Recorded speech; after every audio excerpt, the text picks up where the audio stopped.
오늘은 하나님의 선물이라는 제목으로 말씀을 나누겠습니다. 이어령의 마지막 수업이라고 하는 책이 있습니다. 이 책은 고 이령 교수께서 암 투병 이후에 죽음을 앞두고 한 기자와 나눈 마지막 대화들을 엮어놓은 글을 모은 책이 바로 이어령의 마지막 수업이라는 책인데요. 우리가 잘 알듯이 우리 이어령 교수님은 문화부 장관을 지내셨고 또 문화평론가의 칼럼니스트셨고 또 그리고 소설가, 시인 등 수많은 직함을 가진 분이십니다. 대한민국의 최고의 지성이라는 불리는 분이 바로 이어령 교수셨는데요. 이 책은 그분의 죽음 앞에서 나눈 마지막 대화들을 모은 글이기 때문에 그 어떤 글들보다도 무게감이 더 느껴지는 글입니다. 이 책을 펼치면 첫 장에 이런 문장이 등장하는데요. 내 것인 줄 알았으나 받은 모든 것이 선물이었다라는 그런 글을 만나게 됩니다. 내 것인 줄 알았으나 받은 모든 것이 선물이었다라는 이어령 교수의 고백인데요. 책에서 이어령 교수는 반복해서 말씀하고 있습니다. 죽음 앞에 서니 인간이 붙들고 있던 소유와 업적과 이름이 아무것도 붙잡히지 않는다라는 사실을 깨닫게 되었다라는 고백을 합니다. 그래서 그는 이렇게 말합니다. 죽음은 빼앗아가는 것이 아니라 처음부터 내 것이 아니었음을 드러내는 사건, 그것이 바로 죽음이다라고 죽음을 해석하는데요. 죽음은 우리의 것을 빼앗아가는 것이 아니라 이미 처음부터 내 것이 아니었음을 드러내는 사건이 바로 죽음이다. 나는 평생 내 것인 줄 알고 살았는데 내 재능, 내 노력, 내 성취, 내 생각, 내 인생뿐이라고 생각했었는데 마지막에 와보니 내 것이 아니라 모든 것이 받은 것이라는 사실을 깨닫게 되었다라는 그런 고백입니다. 여러분, 이 깨달음이 우리의 인생의 마지막이 아니라 지금 우리에게 이 깨달음이 있고 이 눈이 열린다고 한다면 얼마나 좋을까요? 여러분, 은혜라고 하는 찬양을 여러분 아실 텐데요. 이 은혜라는 찬양의 가사에 보면 이런 가사가 있습니다. 내가 누려왔던 모든 것들이, 내가 지나왔던 모든 시간이, 내가 걸어왔던 모든 순간이 당연한 것 아니라 은혜였소. 아침 해가 뜨고 저녁에 노을, 봄의 꽃 향기와 가을의 열매, 변하는 계절의 모든 순간이 당연한 것 아니라 은혜였소라고 하는 그런 고백의 가사인데요. 저는 이 가사에 은혜라고 하는 단어 대신에 선물이라는 단어를 한번 넣어봤습니다. 내가 누려왔던 모든 것들이 당연한 것이 아니라 선물이었소. 여러분, 우리가 누려왔던 그 모든 것이 당연한 것이 아니라 선물이기 때문에 그것은 은혜입니다. 여러분, 은혜는 선물로 주어지지만 보상은 대가로 주어지는 것이 보상이죠. 우리가 살아가는 이 모든 것들은 우리가 노력한 것의 대가가 아니라 그 이전에 우리에게 주신 은혜라는 사실을 깨닫고 선물이라는 사실을 발견하게 되기를 축복합니다. 여러분, 이 눈이 뜨이기 시작하면 인생은 달라집니다. 정말로 내 삶이 선물이라고 우리가 보여질 때에 우리의 인생은 달라질 수 있습니다. 우리의 마음은 부요해지고 따뜻함과 너그러움이 생기게 된다라고 하는 것입니다. 오늘 바로 이 지점에서 오늘 이 본문이 우리에게 질문하고 있습니다. 너에게 선물은 무엇이냐라고. 여러분에게 선물은 무엇입니까?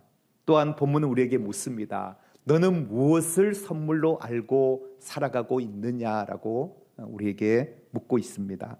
여러분, 성경에는 하나님의 선물이라는 표현이 여러 곳에 등장을 합니다.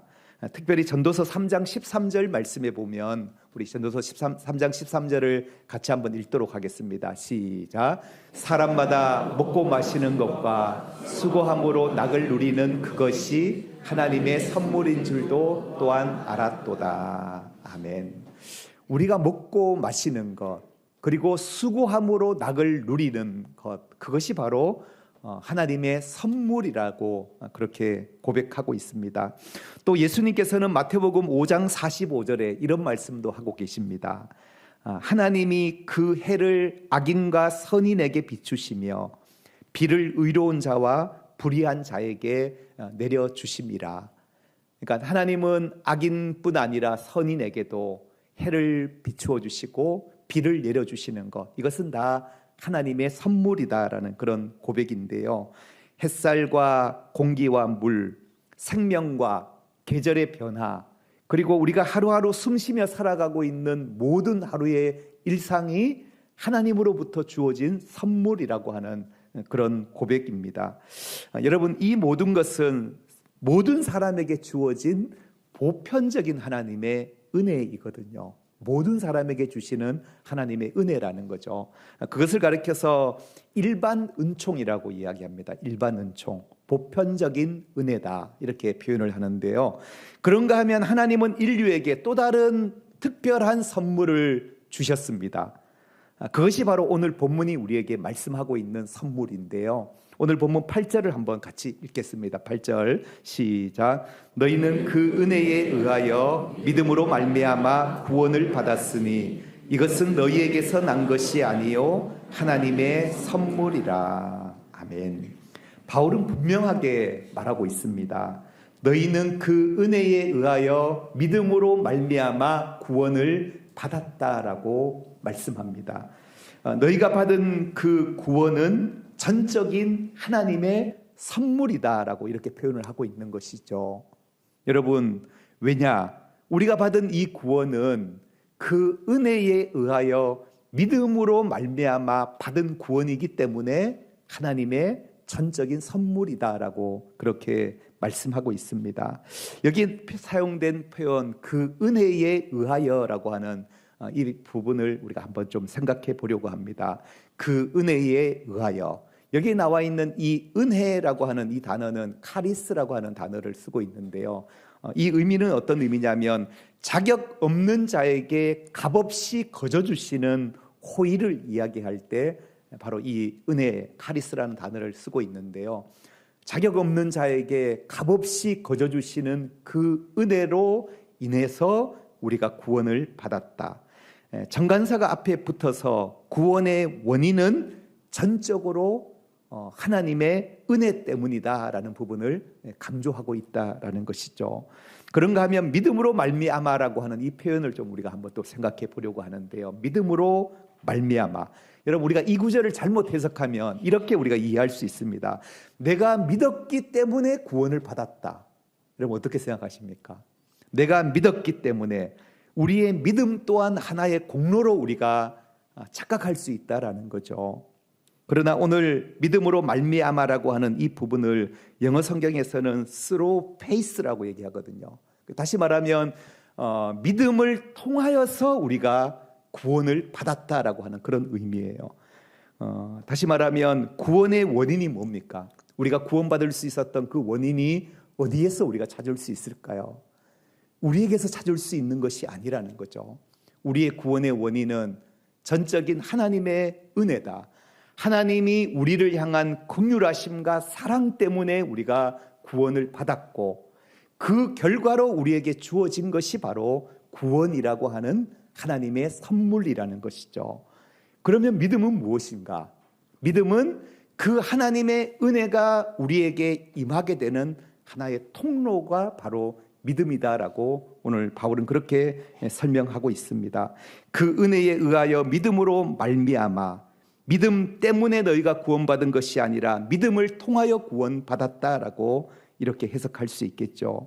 믿음조차도 우리의 공로가 될 수 없도록 문법적으로 설계해 놓았다라는 거죠. 바울은 구원의 출발점이 우리 인간이 아니라 하나님께로부터 출발하고 있다라는 부분을 강조하고 있습니다. 그러기에 오늘 본문 9절은 이렇게 고백합니다. 행위에서 난 것이 아니기 때문에 누구든지 우리의 구원을 자랑할 수 없다라고 말씀합니다. 여러분, 우리 기독교 신앙은 노력의 종교가 아니에요. 우리 기독교 신앙은 선물의 복음이라는 거죠. 내가 구원을 얻기 위하여 애쓰고 힘쓰고 노력하고 수행해서 하나님의 구원에 다다르는 종교가 아니라 우리가 아직 죄인 되었을 때에 하나님께서 값없이 우리에게 베풀어 주신 그 은혜를 통해 우리가 구원을 받았다라고 하는 사실입니다. 여러분 안에 이 고백이 있습니까? 여러분 구원 받으셨습니까? 여러분 구원 받으셨습니까? 그래요. 사실 그런데 우리 대부분의 사람들은 우리가 구원을 받았음에도 불구하고 우리가 받은 이 구원의 놀라운 은혜와 선물을 우리가 잊고 살아갈 때가 많다라는 거죠. 구원을 깨닫지 못하고 살아갈 때가 많다라는 거죠. 사실 에베소 교회의 지금 상황은 어떠하냐면요. 에베소 교회는 물질적인 풍요 속에 살아가고 있던 도시에서 사람들이 살고 있습니다. 그래서 내가 지금 누리고 있는 그 모든 것이 너무나도 당연하게 여겨지는 그런 문화 속에 살아가고 있다라는 거죠. 그런가 하면 아데비 신전과 같은 종교 환경 속에서 은혜보다는 뭔가 자기의 행위가 앞서고 있는 그러한 환경에 살아가고 있는 사람들, 그리고 유대인과 이방인들의 출신 문제 때문에 지금 서로 다투고 있는 그런 교회 상황 속에서 하나님이 사도 바울을 통해서 에베소 교회에게 주신 말씀이 바로 에베소서인데요. 그래서 에베소서는 구원받은 하나님의 백성들에게 주신 메시지라는 거죠. 뭔가 믿지 않는 사람들에게 회개를 촉구하기 위해서 준 편지가 아니라 믿는 성도들에게 너희가 누구인지를 기억하라, 너희가 누구인지를 다시 기억하라라고 주신 말씀이라는 거예요. 그래서 에베소서는 1장과 3장까지 전반부에서는 계속해서 강조하고 있는 것이 무엇이냐 하면 하나님이 너희의 구원을 위하여 무엇을 하셨는가, 하나님이 하신 일을 강조하고 있고요. 그리고 후반부 4장에서 6장까지는 그렇다고 한다면 구원받은 너희가 어떻게 살아야 할 것인가를 말씀하고 있다라는 것입니다. 바울은 구원받지 못한 사람들보다 구원은 받았으나 잊고 살아가고 있는 사람들을 향해 오늘 이 말씀을 주고 계신다라는 것입니다. 우리는 잊고 있던 선물을 깨닫는 순간 우리의 인생은 달라지기 시작합니다. 미처 알지 못하고 미처 깨닫지 못했던 선물을 발견할 때 우리는 인생이 달라질 수 있다라는 것입니다. 저는 오늘 이 예배가 우리 안에 잊혀진 구원의 은혜와 구원의 감격이 회복되는 시간이 되기를 주님의 이름으로 축복합니다. 오늘 본문 11절은 이렇게 시작합니다. 그러므로 생각하라라고 말씀이 시작합니다. 그러므로 생각하라. 여기서 생각하라라고 하는 이 헬라어 단어는 기억하다, 마음에 새기다라는 그런 의미를 담고 있습니다.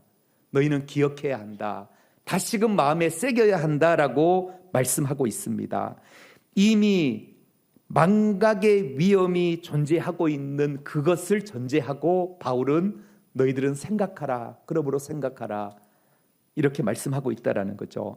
너희가 몰라서가 아니라 잊고 있기 때문에 그렇게 살지 못하는 그 부분을 강조해서 그러므로 생각하라라고 말씀하고 있는데요. 바울은 11절에서 13절까지 그때에라고 하는 단어와 이제는이라고 하는 두 단어를 써서 예수님을 만나기 전과 후의 삶을 비교해서 이야기하고 있는데요. 바울은 그때에 너희는 이방인이었고 할례를 받지 않는 무리라 칭함을 받았고, 그리고 너희는 그리스도 밖에 있었고 이스라엘 나라 밖에 사람이었고 외인이었고 소망도 없었고 하나님도 없던 자들이 아니었느냐. 너희가 전에는 바로 그랬다라는 거예요. 그때는 그러했다. 그러나 13절 이제는 한번 읽어볼까요? 13절 시작. 이제는 전에 멀리 있던 너희가 그리스도 예수 안에서 그리스도의 피로 가까워졌느니라. 아멘. 이제는 그리스도 예수 안에서 그리스도의 피로 가까워졌다라고 그렇게 말씀하고 있습니다. 여러분, 우리가 구원의 은혜를 잊어버리기 가장 빠른 방법이 뭐냐 하면 구원받기 전에 우리의 모습을 잊어버리는 거예요. 내가 예수님을 만나지 않았더라면 내 인생은 어땠을까? 예수님을 만나기 전 나의 인생이 어떠하였는가를 우리가 잊지 않을 때 우리는 오늘 하루가 선물 같은 하루를 살아갈 수 있다라고 하는 사실입니다. 우리가 어디서 건짐 받았는지를 우리가 잊지 않을 때 우리는 은혜는 당연한 것이 아니라 감사로 바뀌게 된다라고 하는 사실입니다. 고 이런 교수께서 한 TV 프로에 나와서 한 인터뷰가 있었는데요. 사실 이런 교수님은 철저한 무신론자셨잖아요. 그리고 지성인이라 불렸던 그가 한 인터뷰에서 이런 질문을 받았어요. 교수님이 예수님을 어떻게 영접하게 되었느냐라는 질문을 받게 되었습니다. 그때 이분이 하신 말씀이 뭐냐 하면 딸 이민아 씨가 겪었던 오랜 시련 때문에 내가 예수님을 만나게 되었다라고 이야기합니다. 딸의 시련 때문에 아버지가 예수님을 만났다라는 그런 고백인데요. 딸 이민아 씨는 미국으로 유학 생활을 하고 또 변호사가 되었고 그리고 이후에는 갑상선 암 판정을 받고 오랜 동안 질병으로 투병하는 그런 시간들을 보내게 되었는데요. 이때 이런 교수가 이런 고백을 합니다. 딸이 아파할 때, 딸이 고통 앞에서 딸이 아파하고 고통하는 그 가운데서 아빠로서 내가 해줄 수 있는 것이 아무것도 없었다라는 그런 고백을 합니다. 딸이 오랫동안 믿어왔던 그 하나님은 내 딸에게 기쁨을 주고 상처를 치유해 주셨다라는 그런 고백을 해요. 아버지로서 나는 딸을 위해 해줄 수 있는 것이 아무것도 없었는데, 그런데 딸이 믿고 있는 그 하나님은 딸에게 기쁨을 주었고 딸의 상처를 치유해 주었다라는 그 고백을 하면서 딸이 믿는 대상에 대한 지성이 아닌 경배의 대상으로 다가가고 그런 믿음을 딸과 함께 공유하고 싶었다라는 그런 고백을 하셨습니다. 여러분, 내 것인 줄 알았으나 받은 모든 것이 선물이었다라고 하는 이 고백은 단순히 이어령 교수가 죽음 앞에서 한 고백이라기보다는 저는 예수 그리스도를 영접하고 나서 얻은 그 선물이 있었기에 가능했던 고백이 아니었나 생각해 보게 됩니다. 구원은 쟁취한 결론이 결코 아닙니다. 우리의 구원은 받아들여진 은총에 의한 것이라고 하는 사실입니다. 우리가 교우들을 이렇게 만나보면 어떤 교우들은 이런 고백을 합니다. 목사님, 내가 죽음의 문턱에 서 보니까 지금 나의 삶이 정말로 덤으로 살아가는 인생이라는 사실을 깨닫게 되었습니다. 내가 죽음의 문턱에 서 보니까 정말로 나의 삶은 정말로 덤으로 살아가는 인생이라는 사실을 깨닫게 되었습니다라는 그런 고백을 듣게 되는데요. 여러분, 덤으로 살아가는 선물 같은 하루를 살아갈 때 우리의 삶은 태도가 달라지고 또한 말과 선택이 달라질 수 있다라고 하는 사실입니다. 여러분, 바울은 여기에서 끝나지 않습니다. 바울은 이어서 10절에 이렇게 고백합니다. 10절 한번 같이 읽겠습니다. 10절 시작. 우리는 그가 만드신 바라 그리스도 예수 안에서 선한 일을 위하여 지으심을 받은 자니 이 일은 하나님이 전에 예비하사 우리로 그 가운데서 행하게 하려 하심이라. 아멘. 아멘. 바울은 우리는 그가 만드신 바다라고 이렇게 고백합니다. 우리는 그가 만드신 바다. 이 만드신 바라고 하는 이 단어를 포이에마라고 하는 단어를 쓰고 있는데요. 이 단어는 걸작이라는 말입니다. 작품, 창작물 이런 의미가 되겠는데요. 인간은 스스로 만들어낸 존재가 아니라는 거죠. 구원받은 우리는 내 스스로 만들어낼 수 있는 존재가 아니라 하나님이 예수 그리스도 안에서 우리를 새로운 걸작으로 만들어 주셨다라는 이런 표현이에요. 그래서 세번역에 보면 이렇게 표현하고 있는데요. 세번역 성경은 우리는 하나님의 뭐라고요? 작품입니다. 이렇게 번역하고 있어요. 이게 정확한 표현이겠죠. 우리는 하나님의 작품입니다. 여러분, 옆에 있는 작품을 한번 감상해 보시죠. 옆에 있는 그래요. 당신은 하나님의 작품입니다라고 한번 축복하시죠. 자, 한번 축복해 보시죠. 당신은 하나님의 작품입니다. 그래요. 하나님은 우리를 작품으로 빚으셨다라는 거예요. 예수 그리스도 안에서 깨어진 하나님의 형상에서 죄로 인하여서 영원히 죽었던 우리를 다시금 예수 안에서 새로운 작품으로 우리를 빚으셨다라고 말씀하고 있습니다. 우리는 작품이지 상품이 아니에요. 여러분, 상품은 공장에서 찍어내는 거예요. 그러나 작품은 정말로 작가가 일생에 한두 번 정도 나올 만한 그러한 것이 바로 작품이라는 거죠. 하나님이 바로 우리의 존재를 그러한 하나님의 형상을 담은 하나님의 작품으로 우리를 다시금 빚으셨다라고 말씀하고 있습니다. 그래서 사도 바울은 고린도후서 5장 17절에도 같은 맥락에서 이렇게 말씀합니다. 같이 한번 읽겠습니다. 그런즉 누구든지 그리스도 안에 있으면 새로운 피조물이라. 이전 것은 지나갔으니 보라 새 것이 되었도다. 아멘. 여러분, 우리는 잊고 있었습니다. 하나님이 예수 그리스도 안에서 우리를 구원하실 때 우리를 새로운 피조물로 하나님의 작품으로 우리를 빚으셨다라고 하는 사실을 우리는 잊고 살아가지 않았는지 돌아볼 수 있게 되기를 바랍니다. 여러분, 여기에 5만 원권 지폐가 있는데요. 그래요. 원하시나요? 그래요. 이 지폐를 구겨우면 어떻게 될까요? 지폐가 구겨졌다고 5만 원의 가치가 사라지는 건 아니겠죠, 그죠? 지폐는 구겨졌으나 여전히 5만 원의 가치는 그대로 존재한다라는 거예요. 여러분, 우리 또한 저는 마찬가지라고 생각합니다. 우리는 세상 속에서 끊임없는 비교의식 속에 우리는 살아갑니다. 다른 사람보다 내가 외모가 떨어져서, 학벌이 떨어져서, 통장에 잔고가 모자라서 우리는 끊임없이 자존감이 상실되고 작아지고 낮아지지만, 나는 과연 가치 있는 존재인가? 나는 정말로 꼭 필요한 존재인가? 우리 스스로 자꾸 우리의 자존감을 낮추며 우리가 살아가고 있는 경우들이 많은데요. 그러나 오늘 하나님은 우리에게 분명히 말씀하십니다. 너는 나의 작품이란다. 내가 너를 빚었다라고 하나님이 말씀하고 계십니다. 오늘 이 하나님의 이 메시지가 우리의 삶에 회복되는 시간 되기를 원합니다. 여러분, 우리는 구원을 얻기 위해서 선한 일을 하는 사람들은 아니에요. 하나님이 우리를 구원해 주셨기 때문에 우리는 선한 일을 하며 살도록 우리가 창조된 것이라는 거죠. 하나님은 우리를 단지 천국 가는 존재로만 부르신 것이 아니라 이 땅에서 하나님의 성품과 뜻을 드러내는 그러한 새로운 피조물로 우리를 빚으셨다라고 하는 사실입니다.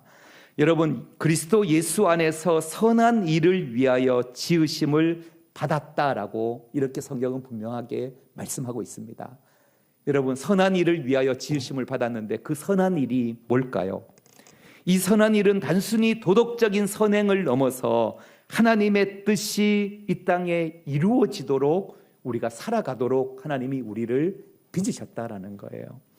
여러분, 단순히 착한 일을 몇 가지 더한다라는 정도가 아니라 하나님을 향한 예배와 순종의 삶을 원하십니다. 이웃을 향한 사랑과 섬김의 삶을 원하십니다.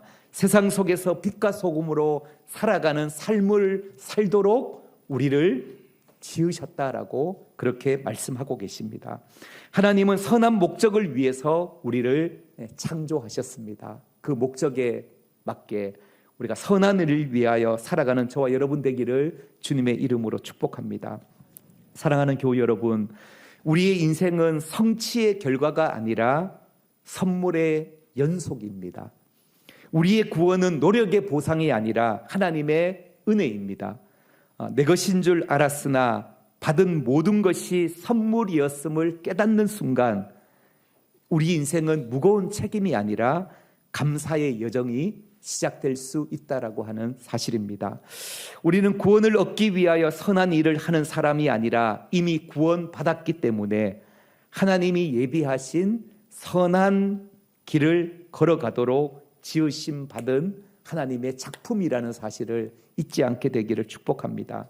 오늘 이후의 삶이 권리를 주장하는 인생이 아니라 선물에 응답하는 인생으로 살아가게 되기를 주님의 이름으로 축복합니다.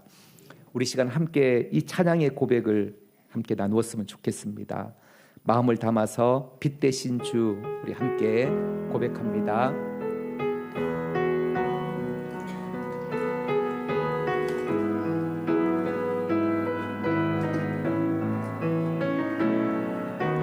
빛 대신 주 어둠 가운데 비추사 내 눈 보게 하소서.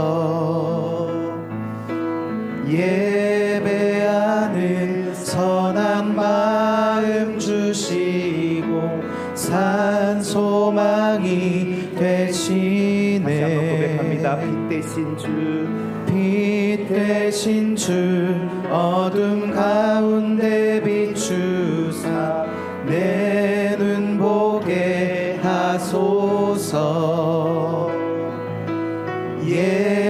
예배하는 선한 마음 주시고 산 소망이 되시네.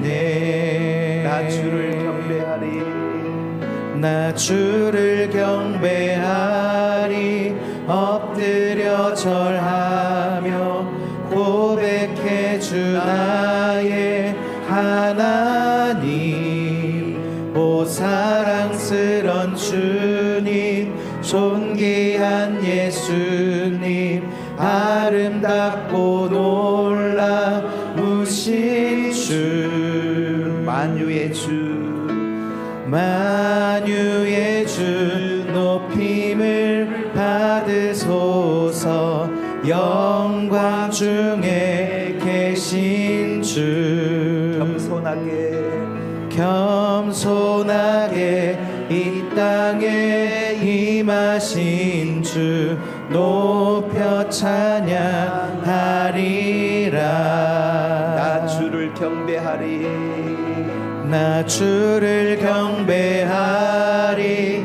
엎드려 절하며 고백해 주 나의 하나님.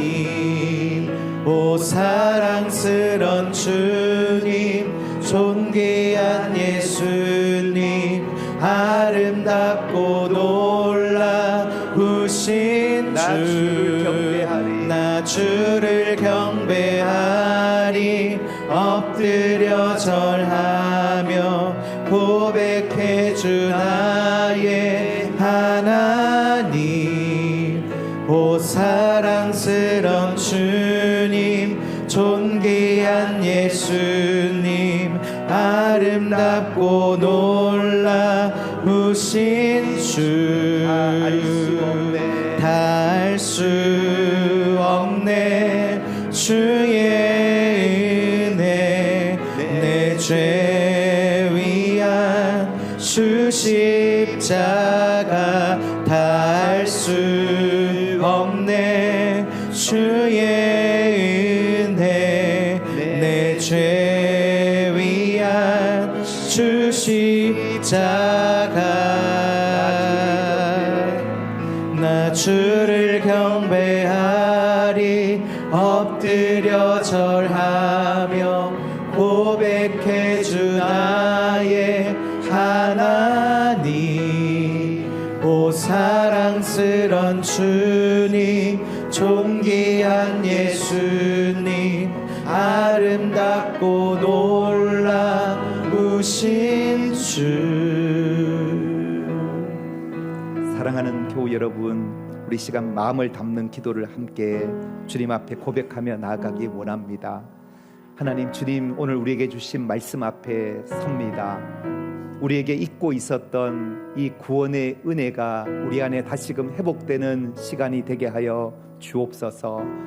우리에게 주신 하나님의 그 놀라운 선물을 우리가 다시금 발견하는 귀한 시간 되게 하여 주옵소서. 우리의 삶이 당연한 것이 아니라 정말로 하나님께로 받은 은혜임을 고백하는 귀한 삶이 되게 하여 주옵소서. 우리 시간 함께 고백하며 나가기 원합니다. 기도합니다. 오 하나님 아버지, 이 시간 우리의 마음을 하나님 앞에 올려드립니다. 오늘 말씀을 통하여서 우리에게 하나님 잊고 살아왔던 이 놀라운 구원의 은혜를 다시금 하나님 깨닫게 하시고 회복시켜 주심을 감사합니다.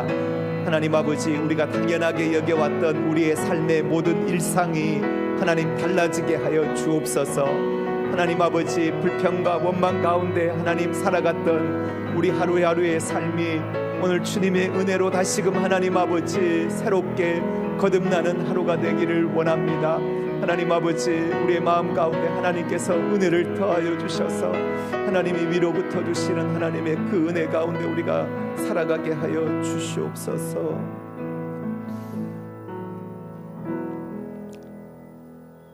은혜로우신 하나님 아버지, 오늘 우리에게 잊고 살아왔던 하나님의 선물을 다시 일깨워 주시니 감사합니다. 내 것인 줄 알고 붙들고 살았던 모든 것이 사실은 주님께서 은혜로 맡기신 선물임을 고백합니다. 허물과 죄로 죽었던 우리를 그리스도 예수 안에서 구원하여 주시고 자녀 삼아 주신 하나님을 찬양합니다. 우리가 받은 이 구원의 은혜를 익숙함 속에 잊어버리지 않게 하시고 감사로 살아가게 하옵소서. 선물 같은 인생, 덤으로 살아가는 인생 되게 하여 주옵소서. 우리를 하나님의 작품으로 다시 빚으신 뜻을 따라 선한 일을 위하여 살게 하옵소서. 예수님의 이름으로 기도드립니다. 아멘.